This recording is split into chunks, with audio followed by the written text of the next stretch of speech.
Right, so we'll move on to the next CB radio. And this one, turn my test equipment back from VHF to CB. It's got a custom bottom on it. When sending sets in, don't put side bobbles on because you're unlikely to get them back.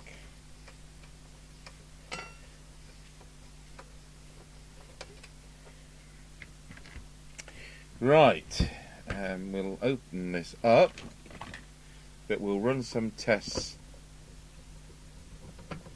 before actually going inside it.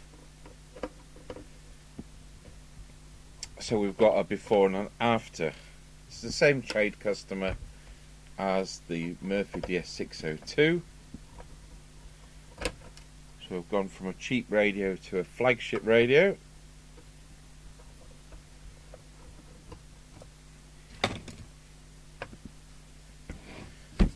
Comes with a Rotel microphone, and it's the type with the right angle plug.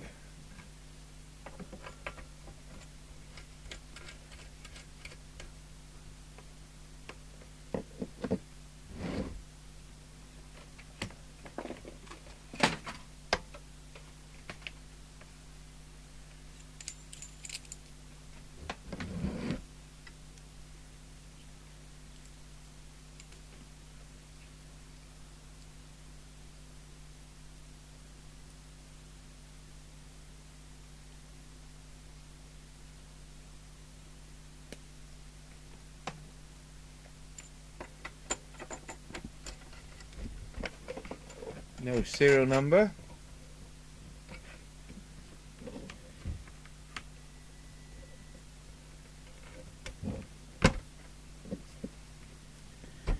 Hopefully I've got my little connector stub so we can power it up.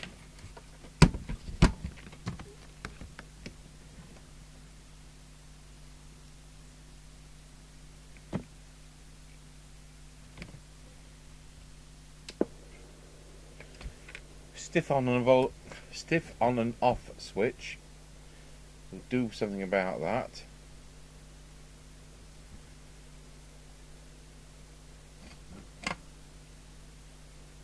Make sure we're in some sensible kind of position.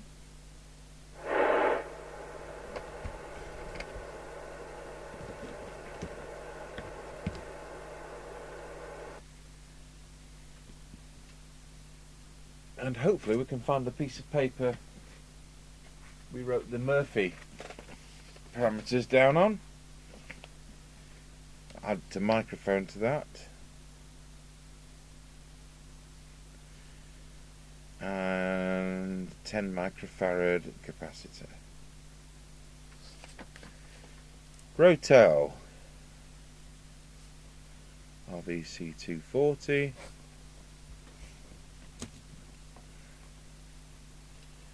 Picture in pictures on. So it's whisker away, 3.9 watts.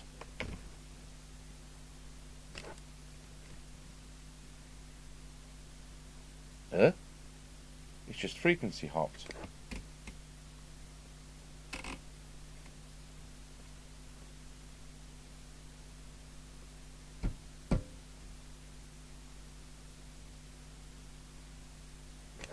It's 4.2 watts.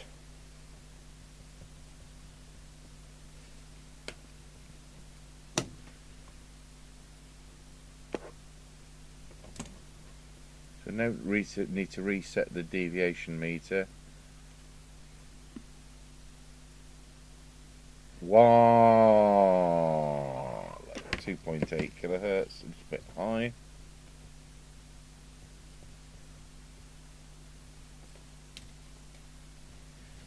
Frequency.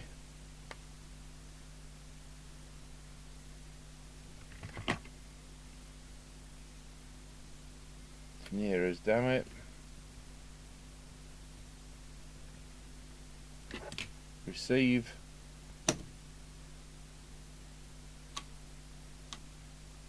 I just deactivate the squelch.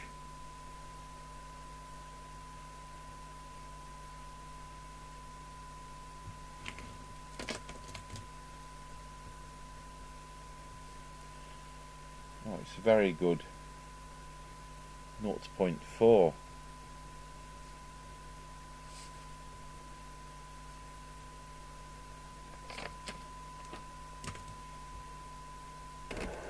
So I'm just going to, I did see it frequency hop, so I'm just going to see if we can make it frequency hop.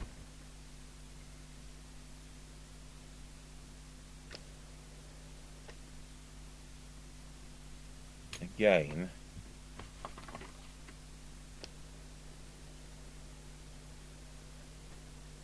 Channel 40. 4.1 watts. Channel 1.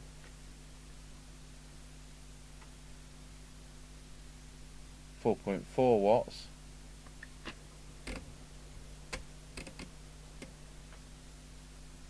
Channel 20. No. Anyway, we're checking the VCO. So it's working very well.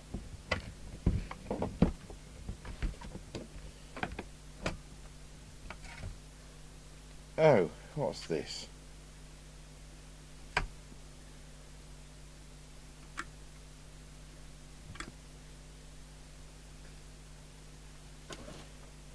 What on earth have we got here?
Well, I think at this stage I need to ask the customer if he knows anything about this.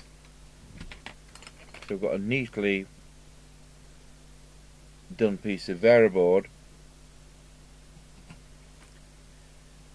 beautifully covering the adjustments I need to make.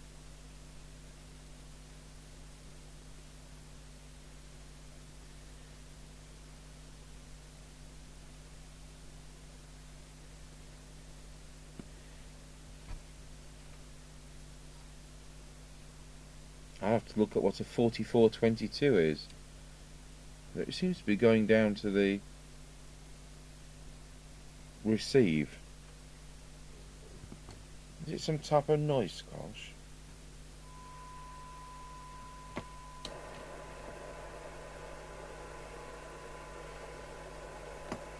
Just put the squelch to full.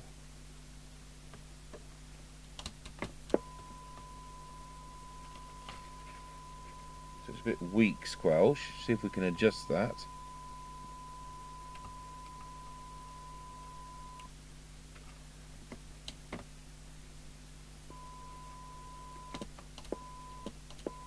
We can, and it sets up right.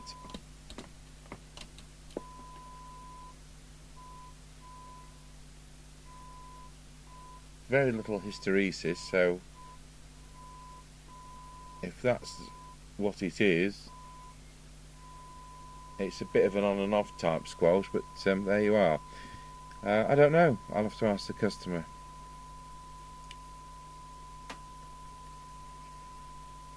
I'm just going to verify there's nothing illegal going on.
Right, well, it looks like I'm going to have to turn it off to take this, whatever it is, out. We'll see if we can service the set, and so I'll have a word with the customer. Because as long as it doesn't cause any aggro, it doesn't matter, as long as it isn't illegal.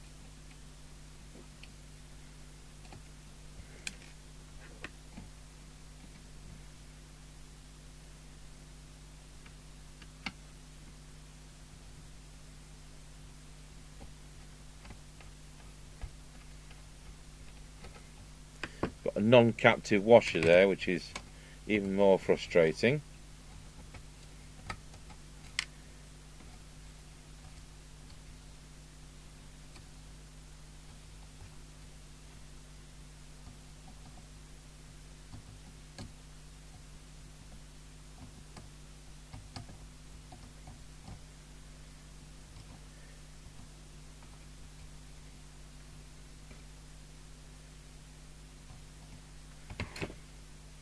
I don't want to tip this set up.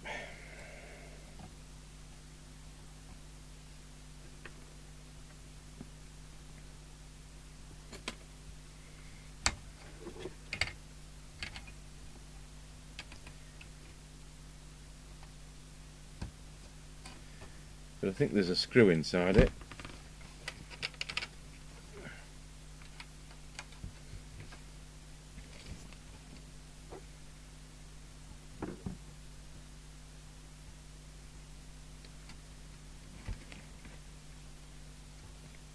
Oh, there it is. Right.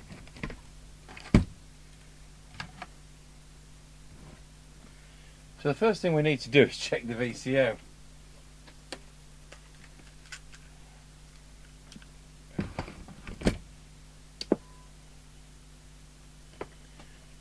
And as ever, I'll need to get the instructions to do that.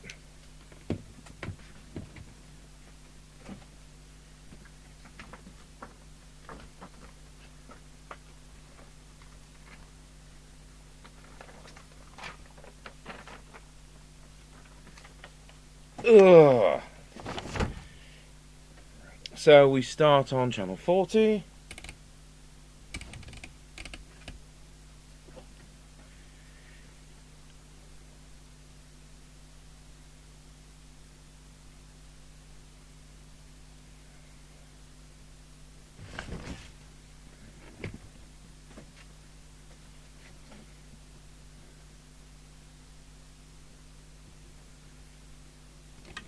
We'll need to put a crocodile clip to chassis because these are a floating earth. And that's usually a handy point just there. So, test point.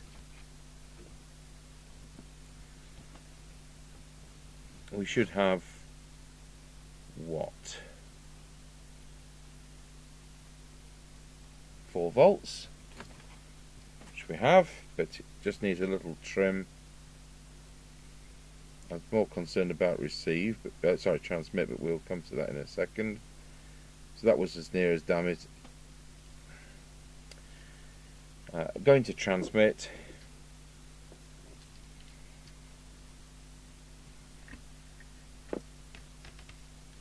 And that also needs to be 4 volts. Pop that down a fraction.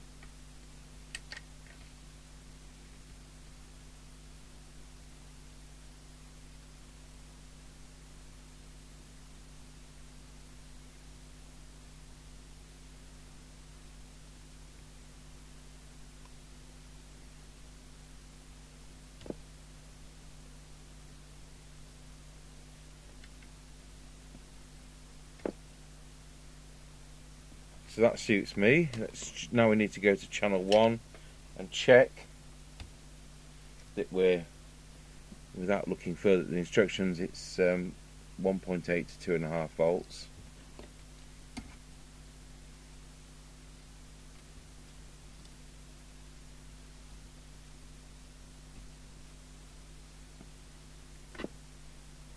And it is.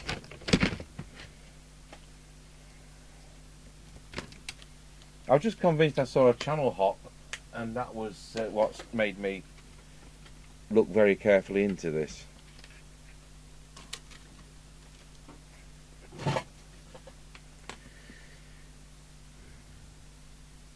So we better check the. We better go through the first stage of transmit. Put picture in picture onto the power meter.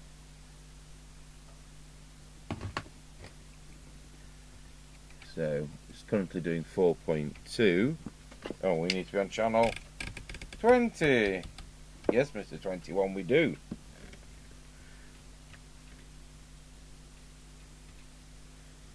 Yep, so that's peak.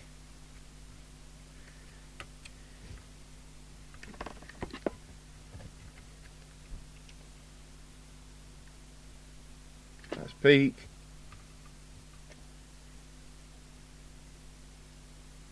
That's peak.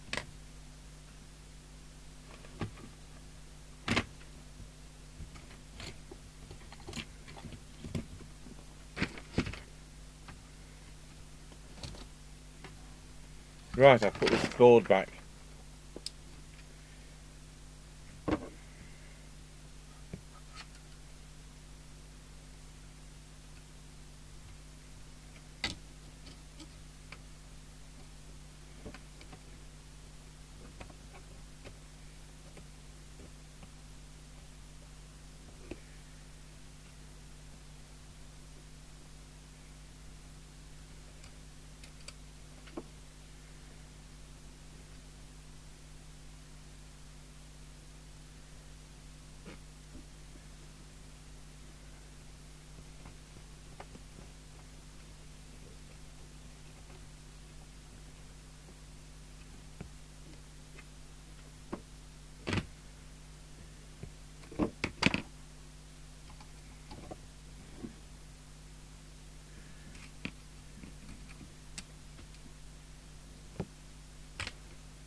Right, so these want taking to the maximum. You've got to do this quickly or you're going to end up burning out the output stage.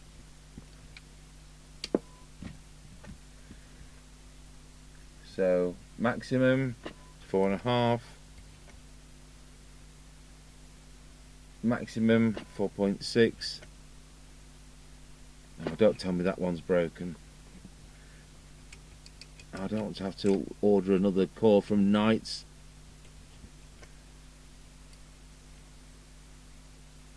It is broken.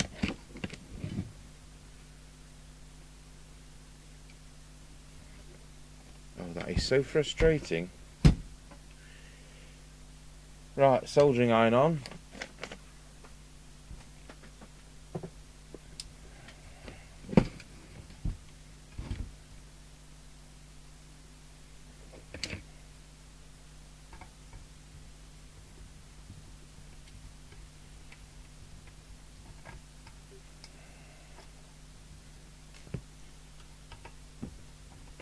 If I'd have not put the screws back, of course.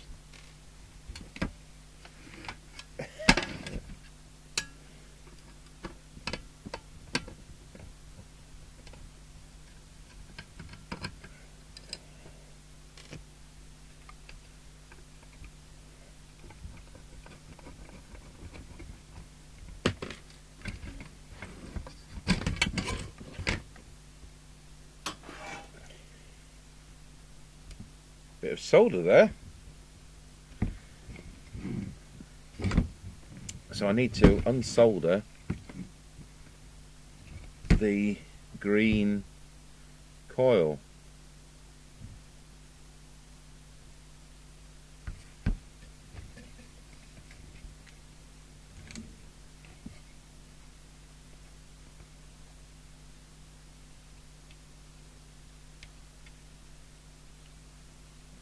that one?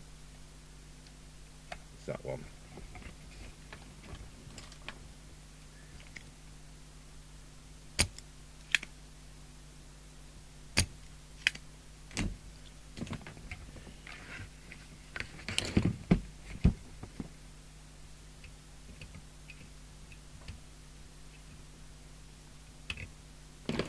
Oh, why won't you come out?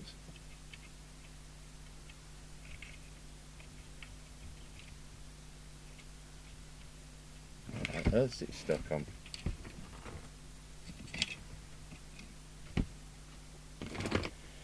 So what I'm hoping, it's damaged at the top, what I'm hoping is to be able to get it out from underneath and turn it around the other way.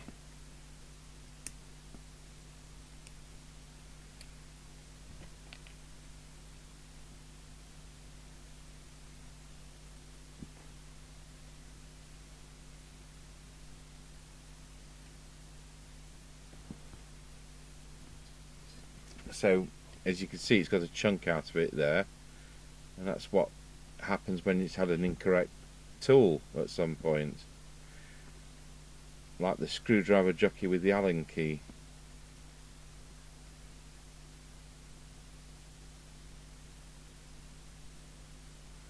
I think we'll put this in from underneath.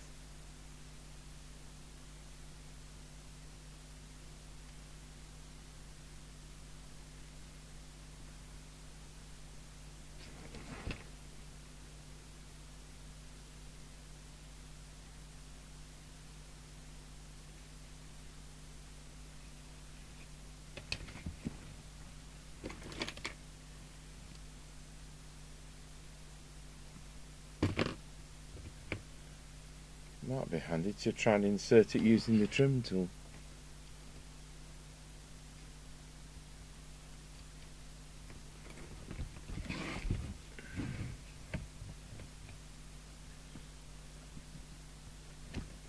I thought this was going to be a straightforward retune and test, you know, especially with the set looking like it was working so well already. And it's no good saying, well, I'll skip this because it's broken, because this has to be peaked, and then it's got to be, it's all part of the setup. The difference between channel 1 and channel 40 is like 0.4 of a watt, which is unacceptable because it needs to be within 0.1. I'm going to have to put that bottom back on just so we're tuning up and we haven't got some kind of capacitive effect, if that's the right word. I'll tell you what, we'll just put a couple of screws in. Why can't I get these screws in this set? Have I got some kind of can't get screws back illness today?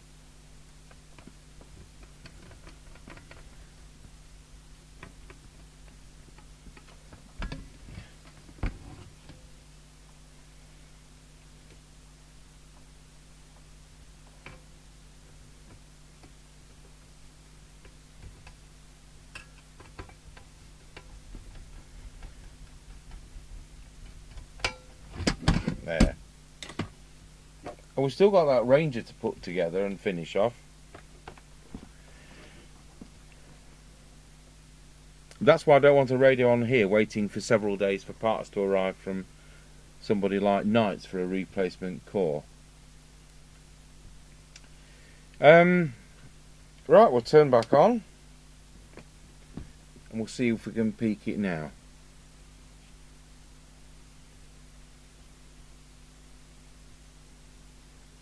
The answer is it's now 4.8. So just run through these again.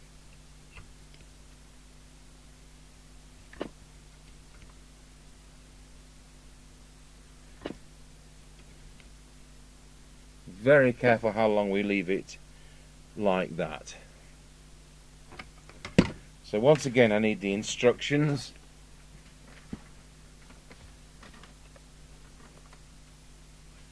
I better pause the video while I find out where that page has gone to.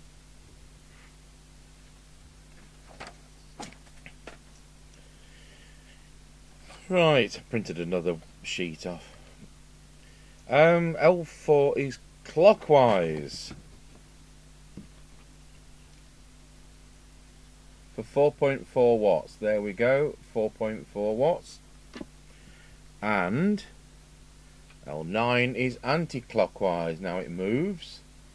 They say 3.8 watts, but we'll have the legal limit of 4. Right, channel 40. 4.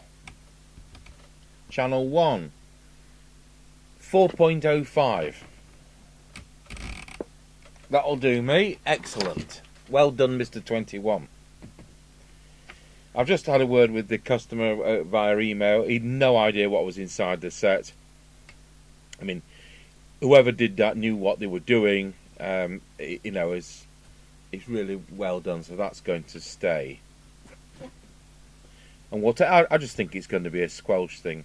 I've tried to look up a 44. Well, I looked up 4422. No wonder I couldn't find it. It's 4423, but it's RCL. So that was Taco. So I would guess it's a noise squelch. But it's removed quite a lot of hysteresis from the set, so whether or not it might not clonk anymore, but now it's going to be a bit on and off.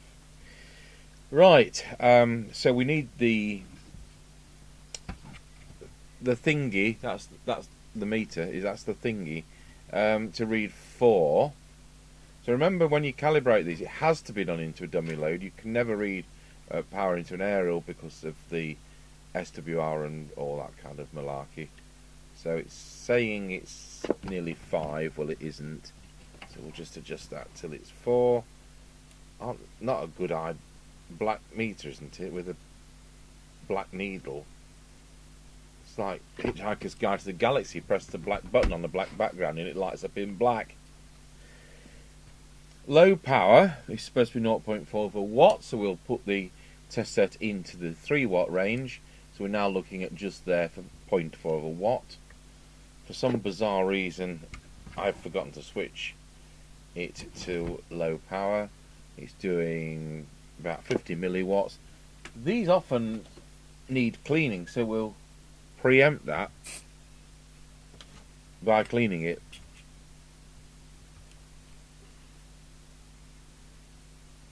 There we are, 400 milliwatts.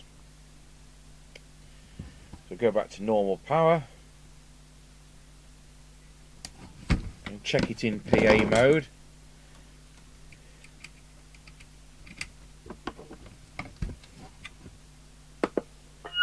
Whoa, where's mic gain? Testing 1 2, testing 1 2. So that's fine. Go back to CB. I've been busy painting my hands as well as the organ. Right, let's have a look at the deviation because it was a bit high. So the first thing is I want the one that's vertical to be in its central position,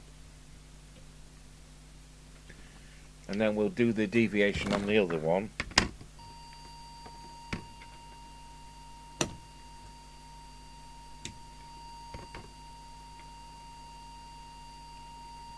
Wallow. It's very close now.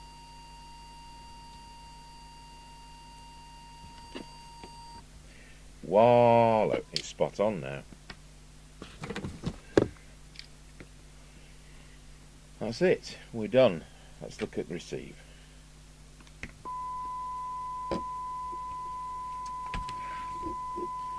So I'm going to have to take the knob off here and put a lubricant in. Probably overnight, so I'll probably have the setup like that, propped up, take the knob off and let some lubricant run into the shaft of that, because that is a little bit too stiff. I actually think they're lubricated with an animal grease, and it's just a bit it can go a bit hard. Like the record players we sometimes work on, you know, the auto return cam gets clogged up with a grease that was already playing it when they were 3 years old. So we had very good receive. I'll just turn the squelch down. we'll go over to the oscilloscope.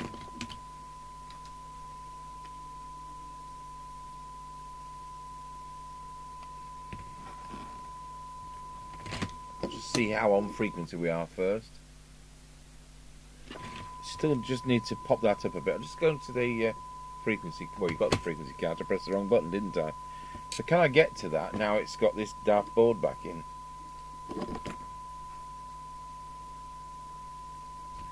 Or have I shot myself in the foot?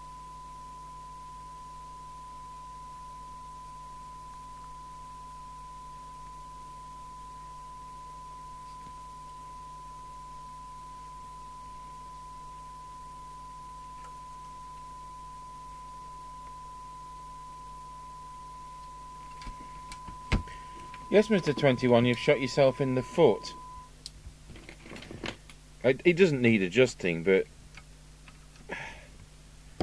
I will do.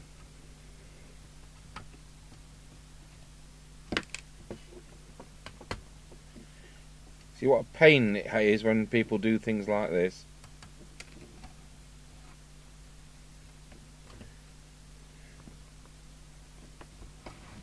So that's been able to prop it up enough to get to it.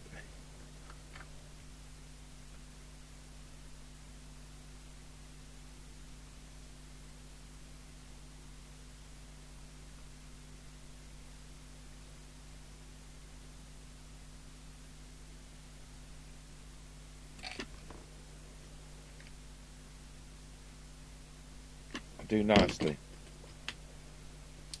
Switch it off.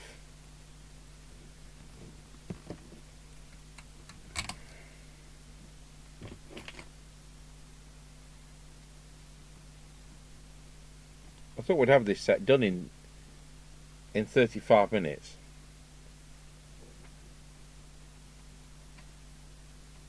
There's a Banatone 5-star in the box, and there is a Midland 77805, is it? The transportable. I think we'll do that next because I don't really want to do a Cybernet straight after a Cybernet.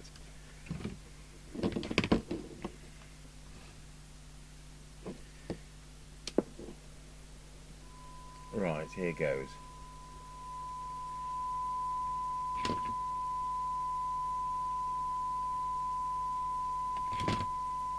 With an S9 signal, we want maximum recovered audio, and the receiver is so good on this that I'm not expecting to gain any ground at all. So that's just made sure that's peak. We'll go to the cyanide meter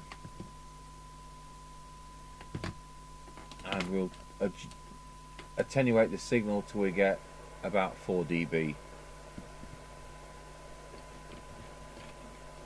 So you get on this model, you get the extra circuit like you do on most Harvard 420Ms there, and you don't get the extra receive circuit that you get on the base station.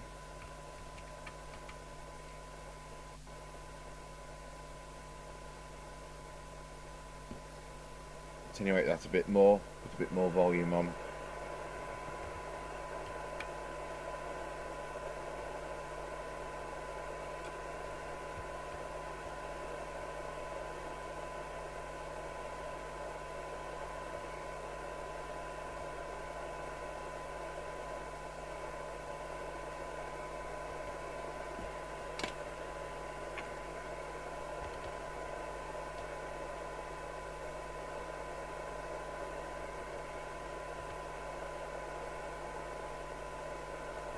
Put a bigger signal on for that one.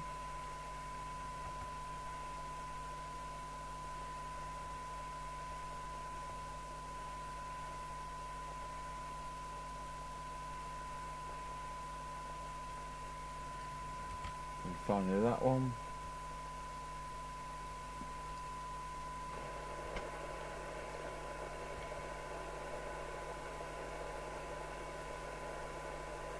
And hope I haven't fixed it worse.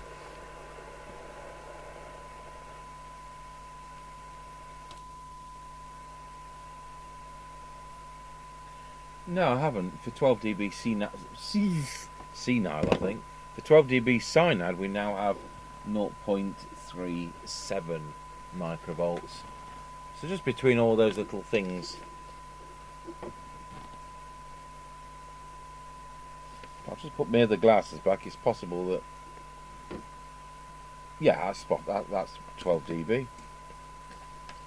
So we've corrected that to 4 watts. We've corrected that to 2.2 average to 2.5 absolute peak. That was 2.8 absolute peak. Should have been about 2.4 to 2.8. So that was right. That's right. That's right. It's now, that wasn't out. I've done it just for the hell of it. And I've got it to 126, haven't I? Receive is now 0.37 microvolts for 12 dB cyanide. Like doctor's handwriting, isn't it? Right. Let's go back to an S9 signal. Turn that off. We'll go to the attenuator controls.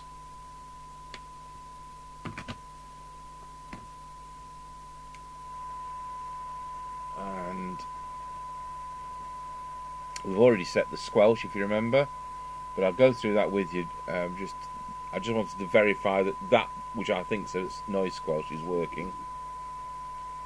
So we want an S9 signal on the radio so that we can set the meter, and it's showing S7, so it just needs to pop up a bit.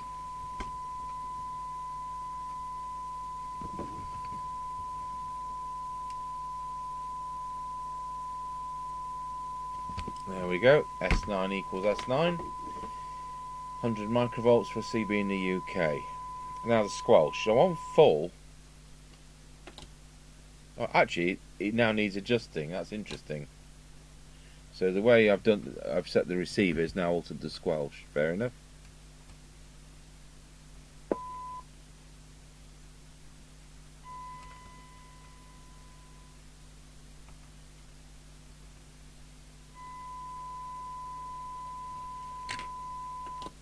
So at full squelch, I want it to be able to open 100 microvolts, which it is doing.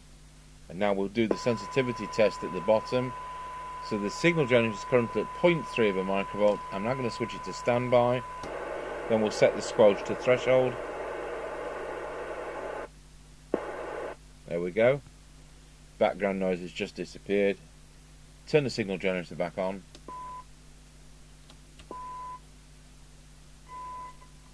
It's coming in at 1 microvolt and it's leaving at 1 microvolt. It comes in at like 1.05 of a microvolt and it disappears at 0.95. So it no longer has hysteresis. But I've no doubt that in reality it works absolutely fine. But of course it doesn't clonk, which is what I think this is doing.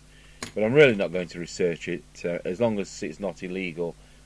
Although we specialise in doing OEM repairs, so it goes back to original equipment, at the end of the day that's being done well. So it's like crystal filters. Sometimes when they've been fitted correctly and it's performing okay, well, they can stay. But that Murphy had one fitted and either the filter doesn't work or whatever, but we went to a ceramic filter, which is what it should be, and it was then working a treat on receive.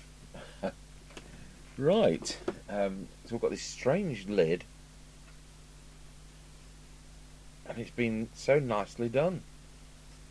Radiused on the bottom, on the side. I think somebody's wanted to put it down flat, but use an extension speaker, so it's enabled them to do that. But conversely, they could have just put some bump on rubber feet, couldn't they, like you normally see. So you don't get as big a speaker on this as you would if it was a Harvard 420M or a Binatone 5-star. You get a 3-inch speaker, whereas those are a 3.5-inch speaker. Now, why doesn't that want to go back?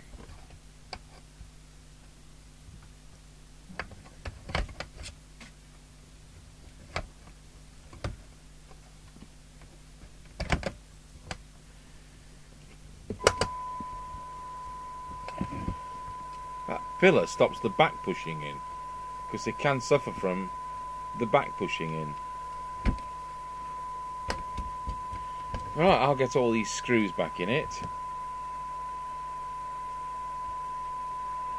So I've got scaffolding up in the Tango Towers chapel on this organ job as we put the casework together. So just try not to fall off that with the £120 weight of the casework part that I'll be putting in with Mr. Chippy later. I'll have him up a ladder against the wall, and I'll go on the scaffold. So it's the left hand side, and then when we've finished painting all the parts for the right hand side, we'll move the scaffold and do that. It'll start to look like an organ soon. So I started it 4th of November last year. I spent 4 hours a day, and it's now about 2/3 done. That's why we made sure we limited what we're doing on the electronic side of the business.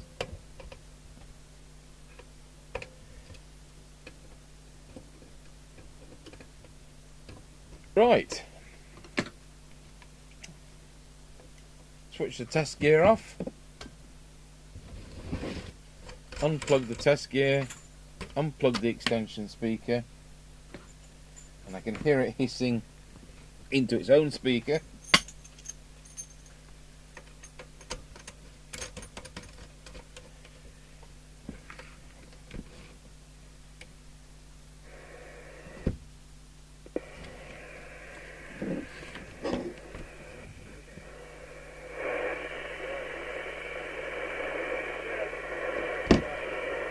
One Nana Roger. 1.2 amps on transmit.